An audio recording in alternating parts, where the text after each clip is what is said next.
Thank you, Dr. Himanshu. It's my pleasure to be here. I deeply appreciate Dr. Himanshu's invitation for me to come and share some of our research at this panel today.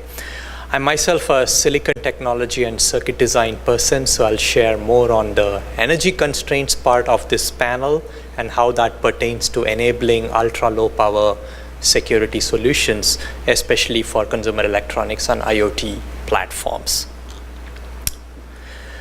The motivation really for secure IoT platforms is driven by this explosive growth in data traffic globally that's produced historically by computing platforms, mainstream client and data center platforms, but more recently, in the latter part of this decade, we've seen this rapid growth in Internet of Things platforms at the edge, SoCs that are producing data as predicted by end of this decade to be well into the zettabytes of global data traffic. This is really the key driving challenge and motivation.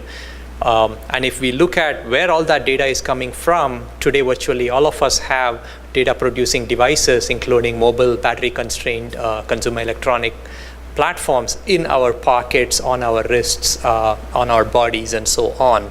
So clearly a lot of this data traffic growth is coming from this explosive growth in IoT type devices that are at the edge. These are small form factor SoCs. They are of the order of millimeters squared in silicon area. They are power constrained. Often the total power budget for these type of mobile battery limited devices is under a milliwatt. And those are the kind of devices that are really producing this global data traffic. In terms of raw count of how many devices that we are talking about, again, by end of this decade, the predictions are well over 50 billion of such connected devices. In the past, if you look at to the bottom of the slide, past few decades, most of these devices were centered around the data center cloud or client platforms, computing primarily.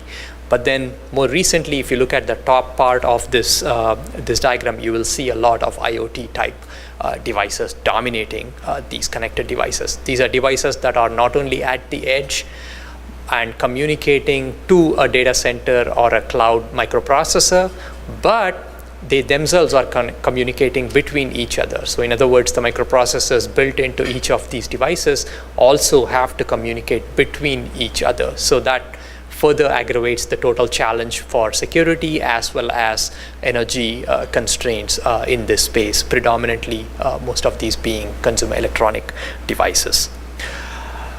Now, for those of you who attended the International Solid State Circuits Conference last year, the title shown here, Internet of Everything, was the theme of the entire conference.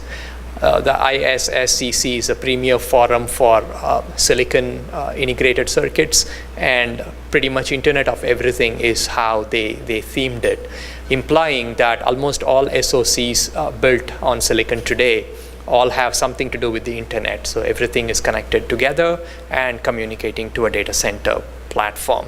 If you look at the diagram over here, these type of devices that are energy constrained in the IoT space tend to be heavily consumer electronic dominated devices. So we are looking at drones here, robots, autonomous cars, and if you look in the middle, there are all these traditional computing platforms like clients and tablets and phones, which we are all very familiar with, consumer electronic platforms. And then over on the top left are new emerging platforms like wearables, body area networks, glasses, and such. Almost all of these devices reside at the edge, which means that we really need to have end-to-end energy efficiency for this, both from the compute side and from the connectivity side, and security built in, because these devices, as I mentioned earlier, communicate amongst each other as well as communicate to a data center cloud.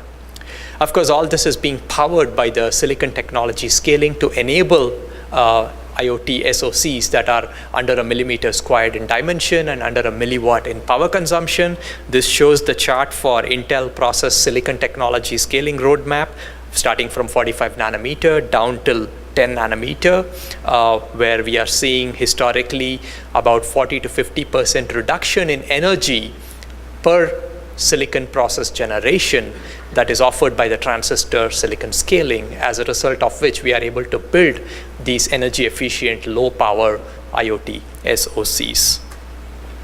Security in the Internet of Things is a very, very grand challenge today in our industry. There are a number of entities who are working on this, all the way in the communication space, in the retail, medical, industrial, as well as the rapidly evolving autonomous vehicle industry. In all these cases, billions of devices are generating the data, exchanging data amongst each other, making end-to-end security really critical. When it comes to these IoT SoCs, one of the key challenges that stands out is that we need ultra lightweight, energy efficient security engines. In the past, my own research lab, we have built several security engines for high performance computing, for data center microprocessors, as well as client and mobile microprocessors. However, the power consumption of those security engines typically tend to be of the order of hundreds of milliwatts, and the area tends to be significant as well. So when we come to ultra lightweight IoT space, those solutions unfortunately cannot be directly mapped to an IoT battery limited SoC.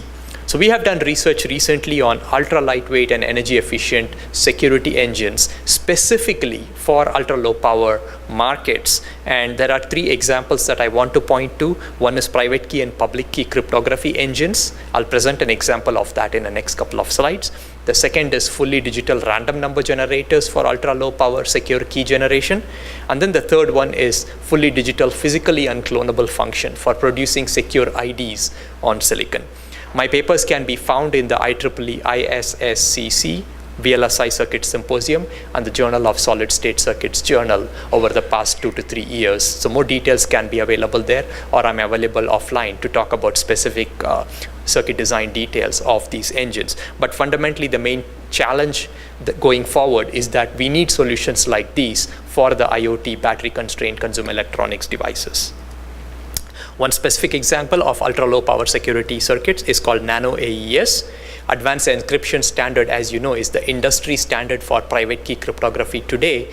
And we have already deployed solutions on Intel microprocessors for high performance AES 128 engines. It's a 128-bit data path, so it's very compute intensive and very area intensive as well to be implemented on ultra low power consumer electronic mobile SoCs. So it's not suitable for those type of markets. So what we have done is implemented a design called Nano AES and adopted very low supply voltage on them called near threshold voltage or deep sub-threshold operation, where the transistors of this design operate at sub-threshold, below even the turn-on threshold voltage of a transistor, to enable very, very low power levels. This whole design operates at 289 gigabits per second per watt at an industry low operating supply voltage of almost 300 millivolts, which is about 1/3 of the voltage of contemporary SoCs. So this design was in 22 nanometer tri-gate CMOS technology and occupies only 2000 logic gates with the area of under 0.19 millimeter squared. So these are the kind of new innovations that we need in the industry today to enable ultra low power security features to address the energy constraints in future consumer electronic SoCs that are both battery power limited and area constrained. Thank you very much.